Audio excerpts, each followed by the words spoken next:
मंच पर विराजमान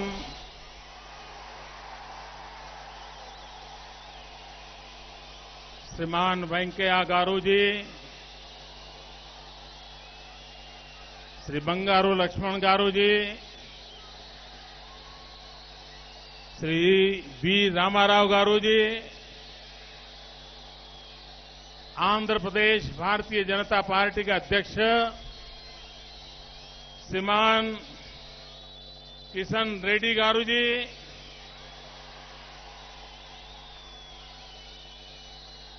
సోదరా సోదరి మనులారా నమస్కారము.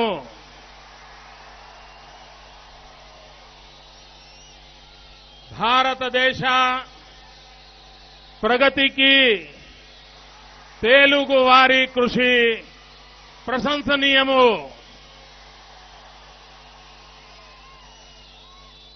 తెలుగు ప్రజలు సుఖ సంతోషాలు శాంతి సౌభాగ్యాలతో ఉండాలని మనస్పూర్వకంగా శ్రీ వెంకటేశ్వర స్వామిని ప్రార్థిస్తున్నాను.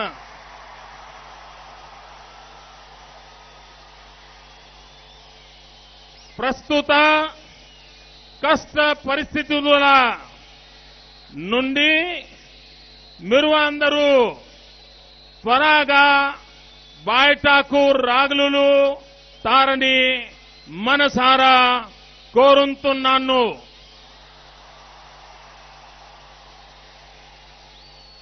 కేంద్ర ప్రభుత్వానికి కాంగ్రెస్ పార్టీకి సద్బుద్ధి కాలు చేయాలని భగవంతుడిని ప్రార్థిస్తున్నాను.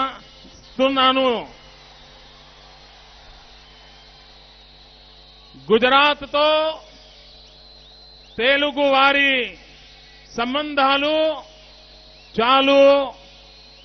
చాలా ప్రాచీనమైనవి. కాబట్టి గుజరాత్ రాజ్యములో తెలుగు మీడియం స్కూల్ చాలా ఉన్నాయి. ఎనిథేలియా చేస్తూ నేను చాలా సంతోషిస్తున్నాను. స్వతంత్ర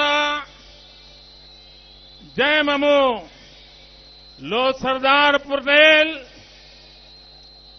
కమా మున్షి ద్వారా హైదరాబాద్ ప్రాంత ప్రజలకు మహత్తరమైన సేవ చేయబడింది. సెప్టెంబర్ 17, 1948 రోజు ఈ ప్రాంతానికి స్వాతంత్ర్యం వచ్చింది.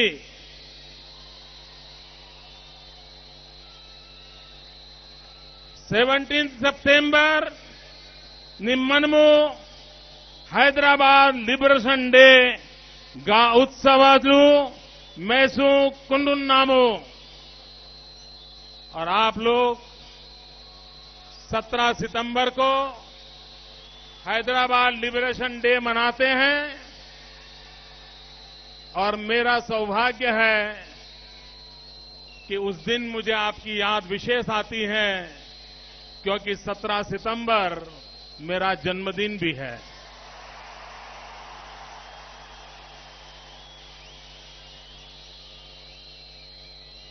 मैं आंध्र प्रदेश भारतीय जनता पार्टी के सभी वरिष्ठ नेताओं को हृदय से अभिनंदन करता हूं तो उन्होंने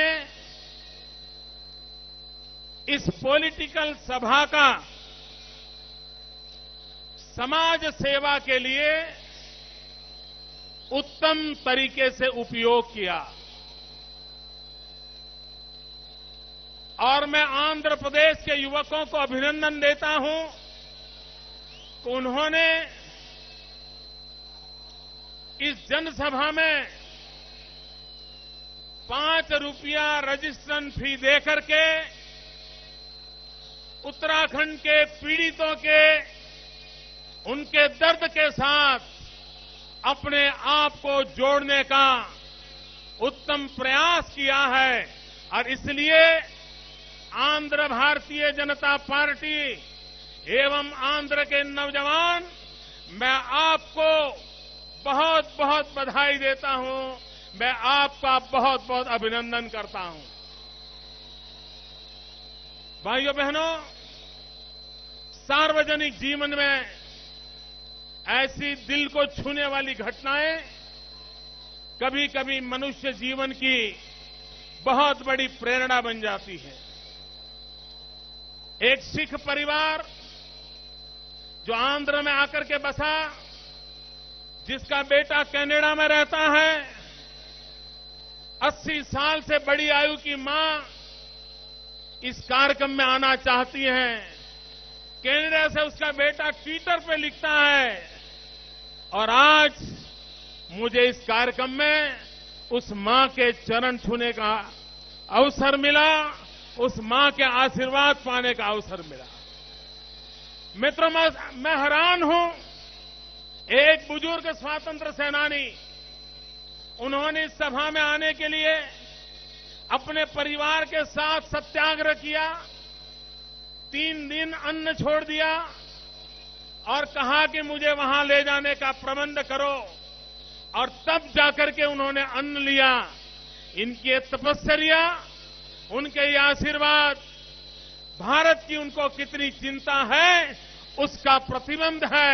मैं उन दोनों महानुभावों को अंतःकरणपूर्वक नमन करता हूं और ये घटना मेरे जीवन में सदा सर्वदा प्रेरणा देने वाली घटना रहेगी, क्योंकि जब देश में राजनीति पर भरोसा उठता चला गया है, राजनेताओं पर भरोसा उठता चला गया है, दिल्ली के एक के बाद एक कारनामों ने, दिल्ली की सल्तनत के एक के बाद एक कारनामों ने हिंदुस्तान के सामान्य मानवी के दिल से एक भरोसा,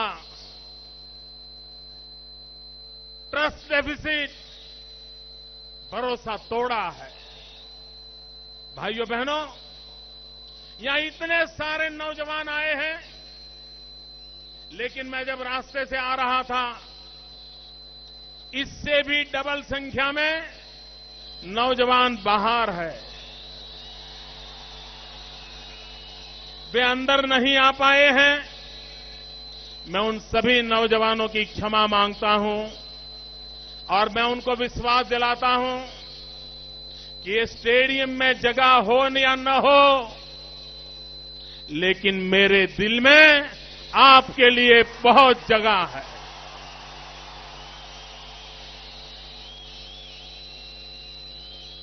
आप तो मुझे वहां पर लगे हुए वीडियो से देख रहे हैं, टीवी से देख रहे हैं, लेकिन मेरा सौभाग्य नहीं है कि नौजवान मित्रों, मैं आपको यहां से देख नहीं पा रहा हूं। लेकिन मैं विश्वास दिलाता हूं, मुझे जब भी मौका मिलेगा मैं आंध्र में दोबारा आऊंगा। जिन नौजवानों के दर्शन आज नहीं कर पाया हूं, उनके दर्शन मैं दोबारा जरूर करूंगा, ये मैं उनको विश्वास दिलाता हूं। भाइयों बहनों, गत सप्ताह की जो घटनाएं हैं, उन घटनाओं ने देश को झकझोर दिया है। भाइयों बहनों, सवाल यह है, हम किस पर भरोसा करें? जब हमारे देश की सेना के 5 जवानों के सर काट लिए गए और तब भारत के प्रधानमंत्री ने कहा था कि ऐसी घटना अगर दोबारा होगी तो हम पाकिस्तान से हिसाब चुकता करेंगे। मैं प्रधानमंत्री जी से पूछना चाहता हूं, इसी हफ्ते पाकिस्तान की सेना ने आकर के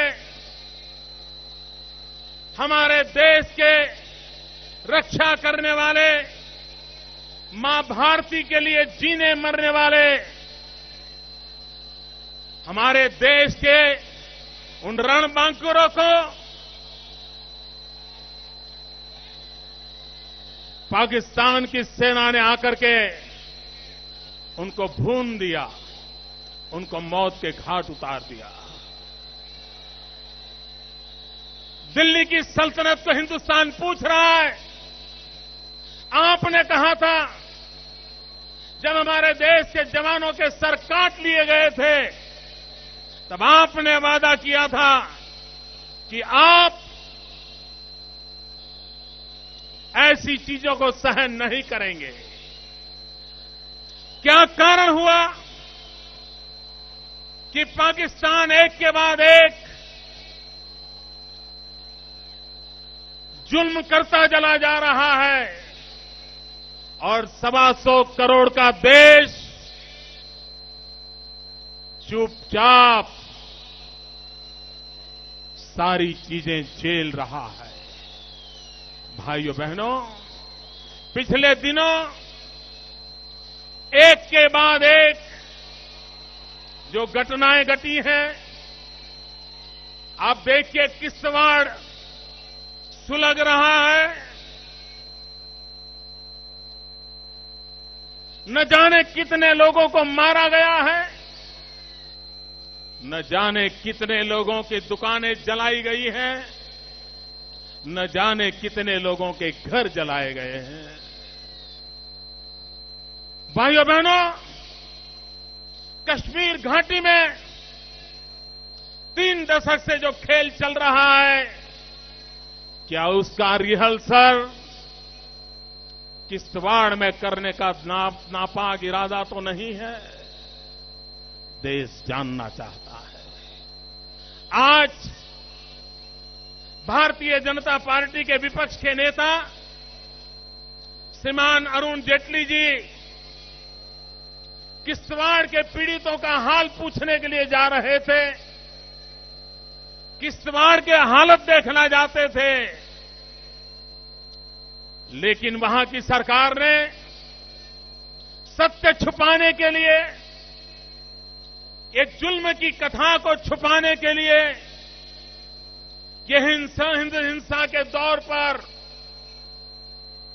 चुपकुदी रहे, इसलिए अरुण जेटली जी को जम्मू के एयरपोर्ट पर डिटेन कर दिया गया। भाइयों बहनों, जम्मू के पहाड़ी क्षेत्र में ये घटना, इस घटना को छोटी घटना न मानी जाए।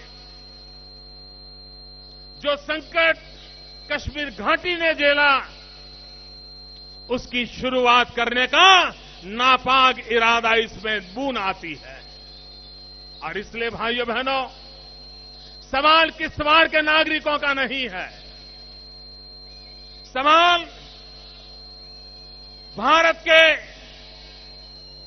शांतिप्रिय नागरिकों को सुख चैन की जिंदगी चाहिए, जुल्म से मुक्ति चाहिए, और देश फिर एक बार देश का भरोसा टूट गया। ये दिल्ली की सल्तनत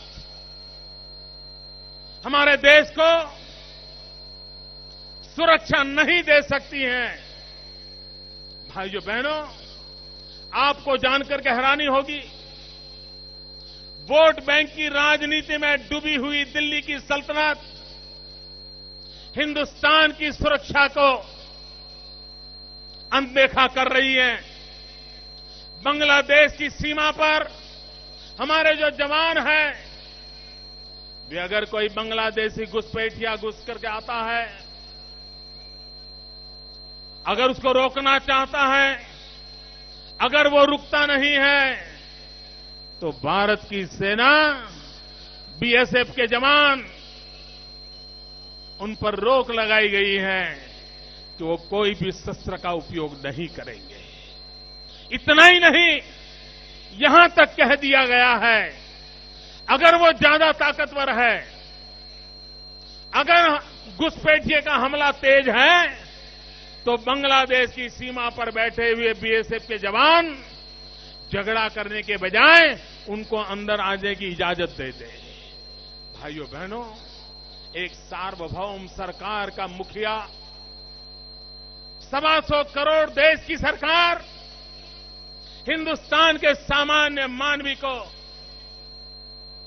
इस प्रकार के निर्णयों से सुरक्षा कैसे प्रदान कर सकती है। और भाइयों बहनों, चाइना ने हमारी सीमा पर आकर के अड़ंगा लगाया। सारी दुनिया ने देखा, गूगल मैप पर सारे नागरिक देख पा रहे थे कि चाइना की मूवमेंट कैसी है, चाइना किस तरह हमारी धरती पर आ रहा है, किस तरह अपनी जगह बना रहा है। और मैं हैरान हूं, चाइना तो घुसपैठिया था, उसको तो अपनी धरती पर वापस जाना जरूरी था, लेकिन दिल्ली की सरकार ने ऐसा समझौता किया कि चाइना तो अपने धरती पर वापस गया, लेकिन हिंदुस्तान की सेना को भी अपनी ही धरती पर वापस लेने का निर्णय, ये दुर्भाग्य है हमारे देश का कि ऐसी सरकार ने निर्णय किया। इतना ही नहीं, बड़ी बयानबाजी करके भारत के विदेश मंत्री चाइना गए और चाइना में जाकर के चाइना के साथ उनकी इन जो हरकतों के खिलाफ आवाज उठानी चाहिए थी, लाल आंख कर करके चाइना को समझाना चाहिए था, उसके बजाय हिंदुस्तान के विदेश मंत्री ने चाइना में जाके बयान दिया कि बीजिंग इतना बढ़िया शहर है, मुझे यहां रहने का मन कर जाता है। डूब मरो मेरे देश की सरकार चलाने वालों, डूब मरो, आपको शर्म आनी चाहिए। ये गांव पर नमक छिड़क रहे हैं आप लोग, हिंदुस्तान के 125 करोड़ नागरिकों के मन पे लगी चोट पे आप एसिड छिड़क रहे हो। इतना ही नहीं, हमारे जवानों के जो सर काट लिए गए थे, और उसके बाद भारत के विदेश मंत्री जयपुर जाकर के पाकिस्तान के मेहमानों को बिरयानी खिला रहे थे, और कहते क्या है, ये प्रोटोकॉल है। मैं देश के नौजवानों को पूछता हूं, जो मेरे देश के जवानों के सर काट लें, क्या उनके साथ प्रोटोकॉल होता है? क्या मेरे देश के जवानों के सर काट ले, उनका प्रोटोकॉल होता है? क्या ये हिंदुस्तान की जनता को उसकी पीड़ा पर, उसके गांव पर नमक छिड़कने का काम है कि नहीं है? और इसलिए भाइयों बहनों, 125 करोड़ का देश, इटली के लोग आए और केरल में हमारे मछुआरों को गोली मार दे, कोई गुनाह नहीं था उनका। वो मछुआरे मछली पकड़ने गए थे, गरीब मां के बेटे पेट भरना चाहते थे, मेहनत कर रहे थे। इटली के जवान आए, आकर के मेरे देश के 2 मछुआरों को गोली से भून दे और उनको अरेस्ट किया जाए, और वो ये कहें हिंदुस्तान के अंदर कोई जेल में है, उसको अगर बेल चाहिए तो नहीं मिलती है, लेकिन वो कौन लोगों का इन्फ्लुएंस था कि इटली के उन जवानों को बेल मिल गया। वो इटली चले गए, और जब वापिस आने की नौबत आई तो इटली सरकार ने आंख दिखाई और कहा कि सैनिक नहीं आएंगे। ये तो भारत की सुप्रीम कोर्ट ने आंख दिखाई, इटली के हाई कमिश्नर को कह दिया गया कि तुम हिंदुस्तान छोड़ नहीं सकते हो, तब जाकर के इटली को झुकना पड़ा और हिंदुस्तान को वो सैनिक देने पड़े। भाइयों बहनों, मैं इन घटनाओं को इसलिए सुना रहा हूं कि दिल्ली में बैठी हुई सरकार किसी विषय पर भी गंभीर नहीं है। उनको इस देश की समस्याओं की चिंता नहीं है। मेरे नौजवान मित्रों, आपको हिंदुस्तान की चिंता हो रही है। मेरे नौजवान मित्रों, आपको हिंदुस्तान की चिंता हो रही है। आपको हिंदुस्तान की चिंता सता रही है।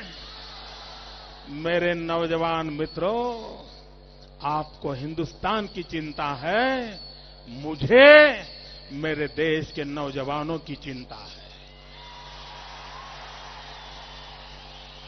मन में सवाल उठता है, इस देश की युवा पीढ़ी का क्या होगा? रोजी रोटी पाने के लिए कहां जाएंगे? मित्रों, कांग्रेस की सरकार महाराष्ट्र में भी है, कांग्रेस की सरकार आंध्र में भी है। और हमारे कांग्रेस के मित्रों को जरा बुरा लगेगा, लेकिन कान खोल करके सुन लीजिए।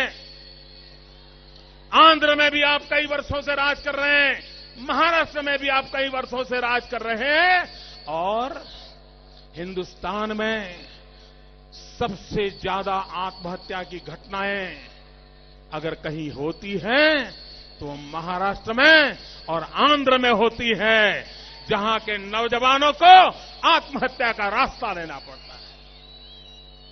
भाइयों बहनों, हमारे आंध्र के नौजवान पेट भरने के खातिर आज उनको गल्फ कंट्रीज में जाना पड़ रहा है, और ये Congress party divide and rule, यही उनकी तरकीबें रही हैं। 2004 में कांग्रेस पार्टी ने आंध्र के लोगों को वादा किया था, तेलंगाना देने का वादा किया था। आंध्र से पूरे हिंदुस्तान में किसी एक राज्य में से सर्वाधिक एमपी अगर कांग्रेस को मिले हैं तो आंध्र से मिले हैं। दिल्ली में कांग्रेस की सरकार टिकी है तो आंध्र में से मिले हुए एमपीओं के कारण टिकी हुई है। उस आंध्र को कांग्रेस ने क्या दिया? आपको वादा किया था, निभाया? भाइयों बहनों, छोटे राज्यों की रचना अटल बिहारी वाजपेयी ने भी की थी। छत्तीसगढ़ बना तो मध्य प्रदेश भी मिठाई बांट रहा था, छत्तीसगढ़ भी मिठाई बांट रहा था। उत्तराखंड बना, उत्तर प्रदेश भी मिठाई बांट रहा था, उत्तराखंड भी मिठाई बांट रहा था। झारखंड बना, बिहार भी मिठाई बांट रहा था, झारखंड भी बिहार मिठाई बांट रहा था। ये कांग्रेस के वो कौन से कारनामे हैं कि उसने भाई भाई के बीच दरार पैदा कर दी है। एक भाई दूसरे भाई को मारने जाए, ये हालत पैदा करने का पाप कांग्रेस पार्टी ने किया है।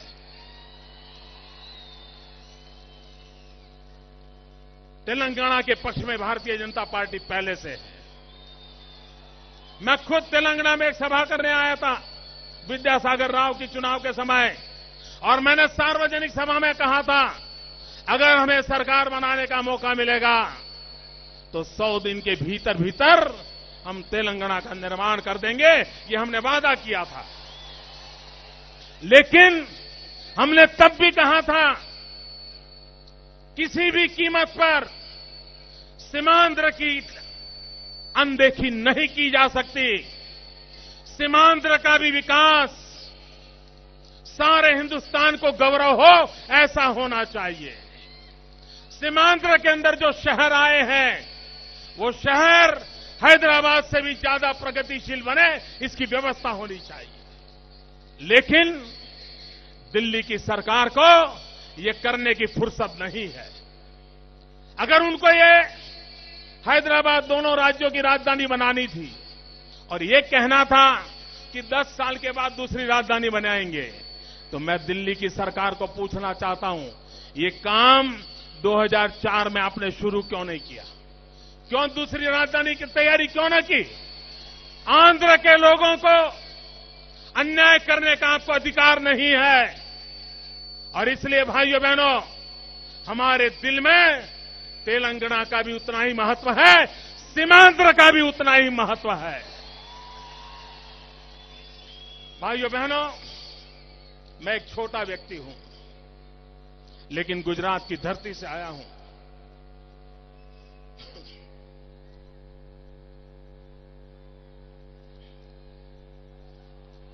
गुजरात की धरती से आया हूं, महात्मा गांधी की भूमि से आया हूं, सरदार पटेल की भूमि से आया हूं।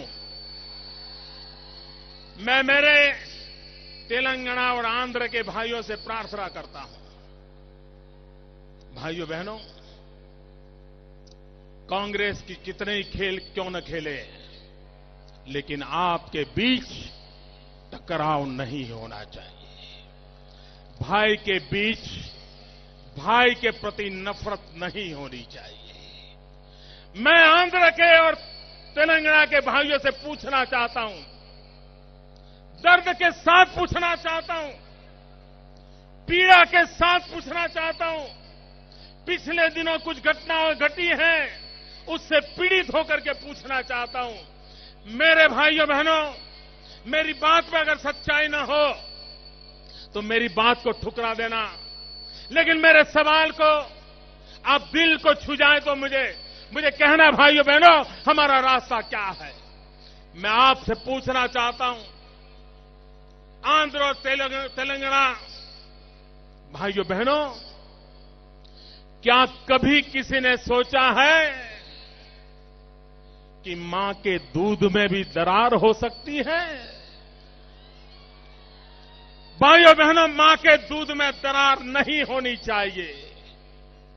हम भाई हैं, हम साथी हैं, और मेरे गुजरात में, मेरे सूरत में 4 लाख तेलुगु भाषी भाई बहन रहते हैं। मेरे अहमदाबाद में 6 लाख तेलुगु भाई बहन रहते हैं। हम प्यार से जीते हैं, साथ साथ जीते हैं, साथ साथ मेहनत करते हैं, हर एक का पेट भरने का प्रयास करते हैं। अगर हम गुजरात के लोग तेलुगु भाषी लोगों के साथ प्यार से जी सकते हैं, तो तेलंगाना वाला आंध्र के साथ भी प्यार के साथ जी सकता है, आंध्र वाला तेलंगाना के साथ भी प्यार से जी सकता है। भाइयों बहनों,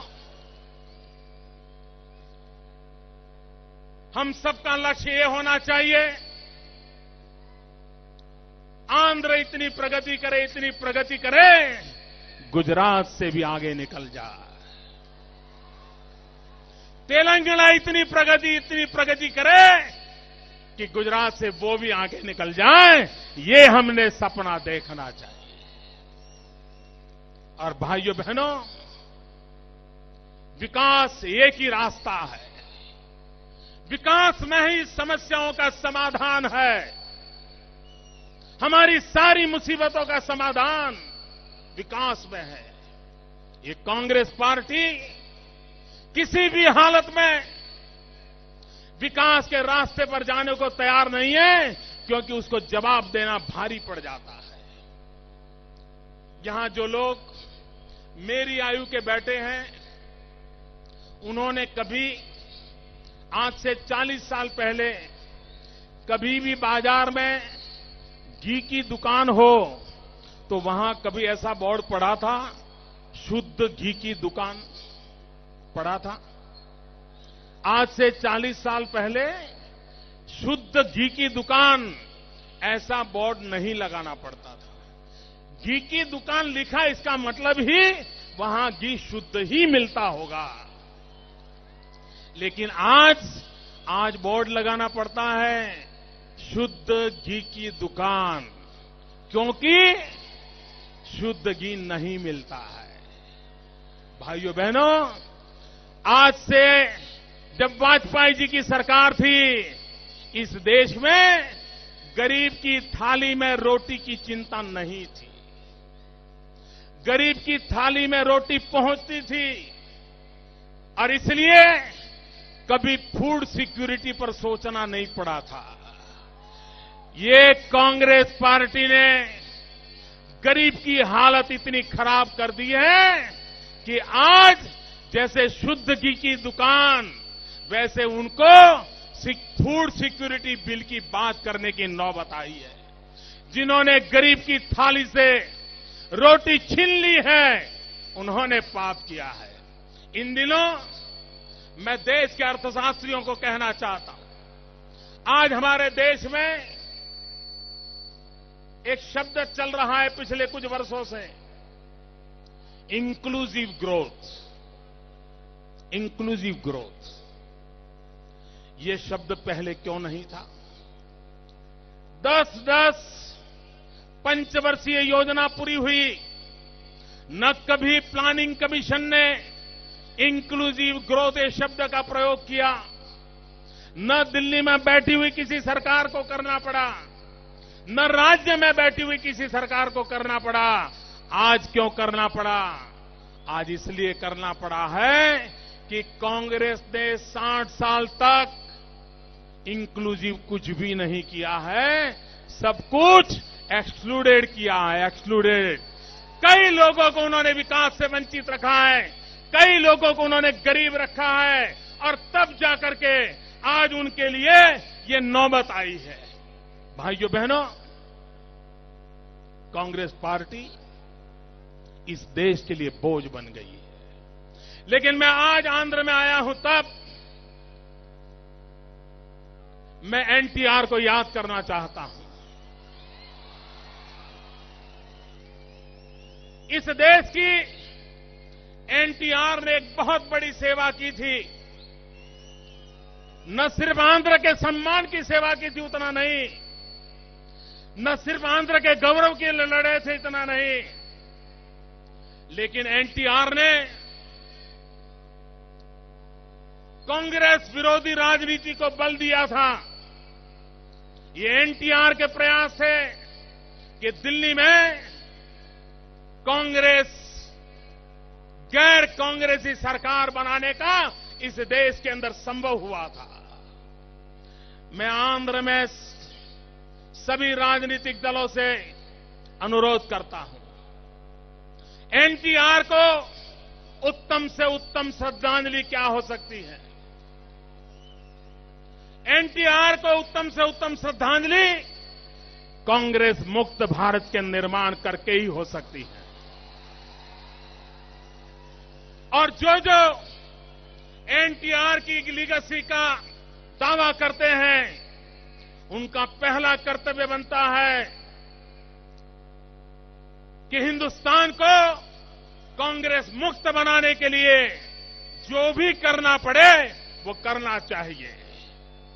मुझे विश्वास है आंध्र के राजनीतिक दल आंध्र और तेलंगाना को बचाने के लिए, आंध्र और तेलंगाना के विकास के लिए, कांग्रेस मुक्त भारत बनाने के प्रयासों में कोई कमी नहीं रहने देंगे। कांग्रेस विरोधी शक्तियां एक आएगी और आंध्र की धरती पर से ये जुल्म, ये कुशासन, ये भ्रष्टाचार, ये परिवारवाद, इन सब का खात्मा संभव होगा। और इसलिए मेरे भाइयों बहनों, तेलुगु देशम, एनटीआर की लीगेसी जिसके पास है, एनटीआर का सपना पूरा करना उनका भी दायित्व बनता है। भाइयों बहनों, और मैं आपको कहना चाहता हूं, कोई चले या न चले, कोई आज चले, कोई कल चले, कोई चलने से पहले सोचने में ही रहे, उसके बावजूद मैं कहता हूं, देश में कांग्रेस मुक्त भारत की हवा बन चुकी है। देश ने कांग्रेस मुक्त हिंदुस्तान का सपना देख लिया है। उस सपने को पूरा करने के लिए हिंदुस्तान के नौजवान, हिंदुस्तान का किसान, हिंदुस्तान का गरीब आज कृत संकल्प हुआ है। भाइयों बहनों, भ्रष्टाचार ने हमारे देश को तबाह कर दिया है। जल हो, थल हो, नभ हो, जल, थल, नभ, पूरे भूमंडल का कोई ऐसा क्षेत्र नहीं है जहां कांग्रेस के मित्रों ने भ्रष्टाचार करने के लिए अपने हाथ पैर फैलाए न हो। कोई मुझे बताएं, हमारी पार्टी के वरिष्ठ नेता लाल कृष्ण आडवाणी जी पूरे हिंदुस्तान में घूमे, किस बात के लिए? काला धन वापिस लाओ। कोई हमें समझाए, विदेशों की बैंकों में जो काला धन पड़ा है, वो काला धन वापिस लाने में दिल्ली सरकार को परेशानी क्या हो रही है? हिंदुस्तान के सार्वजनिक जीवन में आडवाणी जी जैसे एक वरिष्ठ व्यक्ति ने भारत की भलाई के लिए काले धन को वापस लाने के लिए मांग की, लेकिन दिल्ली की सल्तनत ने किसकी भलाई के लिए इस मांग को भी ठुकरा दिया। तभी सवाल उठता है कि काला धन किसका है? ये किसका काला धन है जो विदेशी बैंकों में अरबों खरबों के रुपये पड़े हुए हैं? भाइयों बहनों, आज भारतीय जनता पार्टी और एनडीए, उनकी सरकारों ने देश में सुशासन की मिसाल दिखाई है।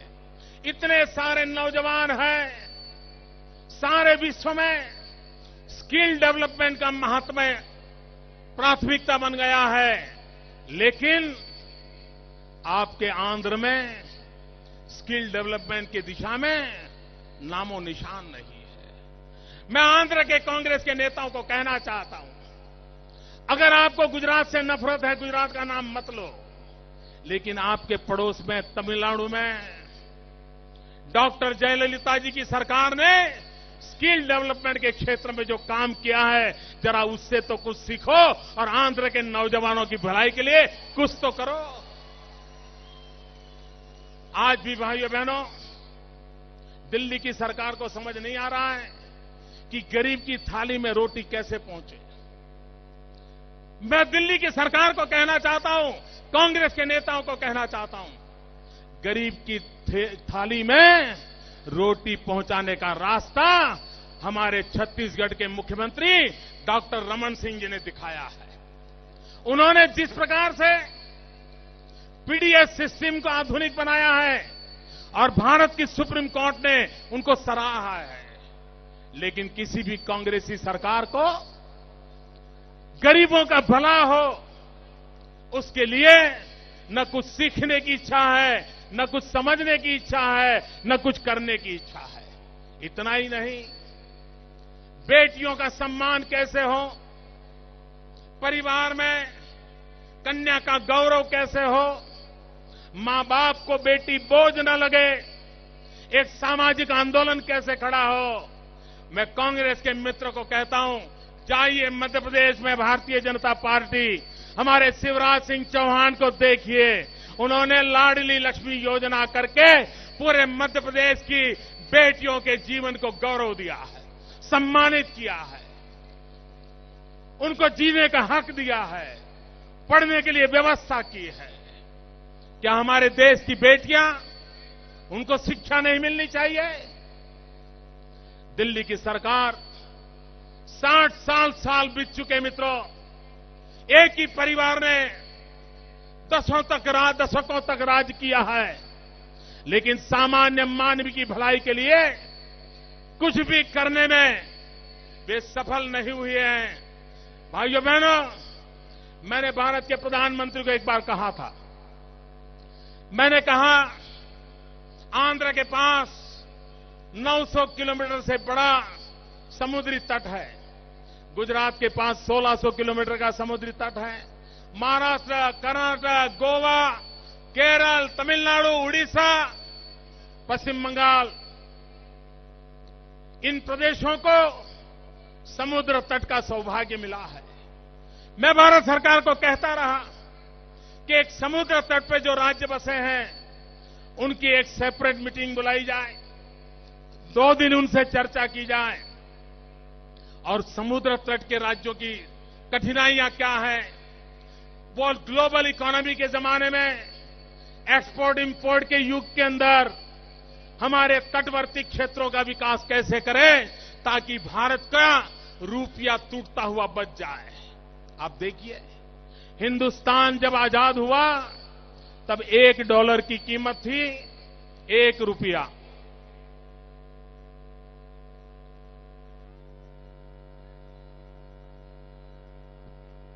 भाइयों बहनों, नौजवान चीज समझिए, जब हिंदुस्तान आजाद हुआ तब $1 के बराबर रुपये की कीमत, ₹1 बराबर $1 हुआ करता था। आज भारत के वित्त मंत्री की उम्र इज इक्वल टू $1।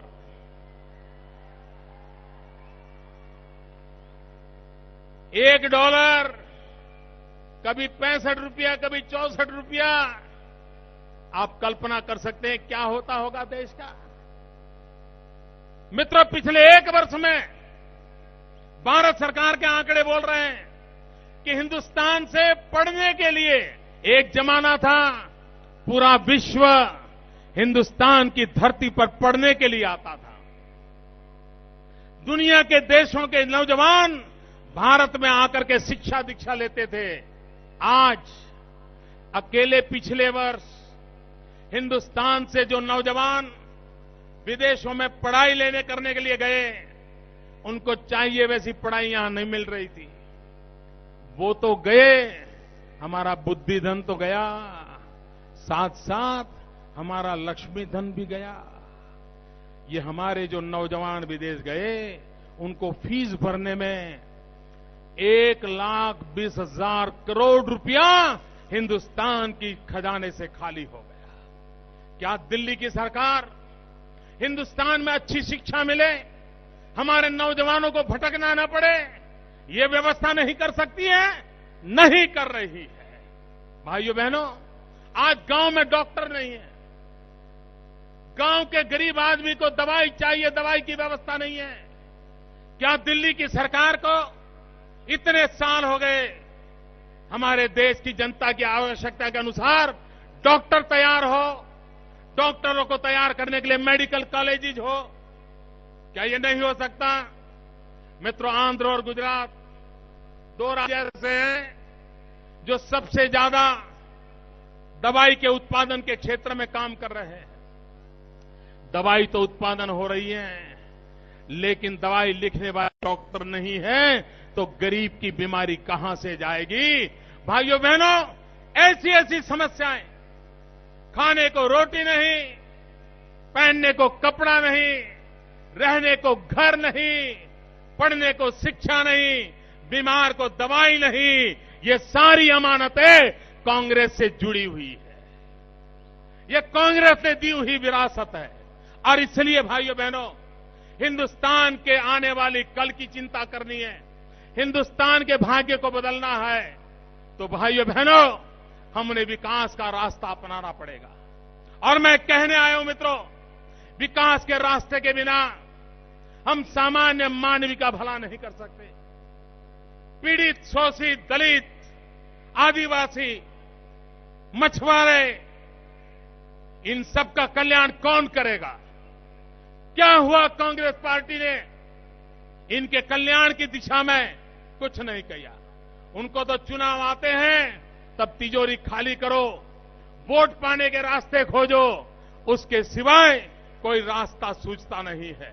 और इसलिए भाइयों बहनों, आज मैं आपसे अनुरोध करने आया हूं, मैं हैदराबाद की धरती से पूरे हिंदुस्तान को प्रार्थना करने आया हूं कि इस देश के हर नागरिक को हिंदुस्तान की चिंता है, हर देश का नागरिक चिंतित है, नौजवान चिंतित है। अगर हम भरोसा नहीं देंगे, अगर उनको हम विश्वास नहीं देंगे, तो जो डेमोग्राफिक डिविडेंड की बात करते हैं हम, 65% जनसंख्या 35 से नीचे की है, उसके पास शक्ति है, सपने हैं, सामर्थ्य है, लेकिन उसके पास काम नहीं है। अगर हम हमारे नौजवानों को रोजगार नहीं देंगे तो इस देश की हालत क्या होगी, इसका आप अंदाज कर सकते हो। भाइयों बहनों, मैं आज जब हैदराबाद की धरती पर आया हूं तो मेरे मन में सरकार की कल्पना क्या है वो भी आज मैं बताना चाहता हूं। भाइयों बहनों, मेरा स्पष्ट मत है, सरकार का एक ही मजहब होता है, सरकार का एक ही मजहब होता है और वो मजहब होता है इंडिया फर्स्ट। सरकार का एक ही मजहब होता है, इंडिया फर्स्ट। भाइयों बहनों, सरकार का एक ही धर्म ग्रंथ होता है, सरकार का एक ही धर्म ग्रंथ होता है और वो धर्म ग्रंथ है भारत का संविधान। भाइयों बहनों, सरकार की एक ही भक्ति होती है, वो भक्ति है भारत भक्ति। सरकार की एक ही शक्ति होती है, वो शक्ति है कोटि कोटि जनशक्ति। सरकार की शक्ति है जनशक्ति। भाइयों बहनों, सरकार की पूजा होती है 125 करोड़ हमारे बंधु भगिनी की भलाई। सरकार की पूजा होती है 125 करोड़ देशवासियों की भलाई। और सरकार की कार्यशैली होती है सबका साथ, सबका विकास। इस मंत्र को लेकर के हमने आगे वाले दिनों में हिंदुस्तान के भाग्य को बदलने के लिए कांग्रेस से भारत को मुक्त कराने का प्रयास करना है। मैं एक चीज आपसे बुलवाना चाहता हूं, बोलेंगे? पूरी ताकत से बोलेंगे? 2 हाथ ऊपर करके बोलेंगे? मैं जो बोलूं वो आपको बोलना है। Yes we can. मैं बोलता हूं, फिर बोलिए। Yes we can. Yes we can. Yes will do. Yes will do. मेरे साथ बोलिए, जय तेलंगाना। मेरे साथ बोलिए, जय सीमांध्र। जय तेलंगाना, जय सीमांध्र। भारत माता की, भारत माता की वंदे। पूरी ताकत से बोलिए दोस्तों, वंदे वंदे वंदे वंदे वंदे वंदे वंदे वंदे वंदे वंदे।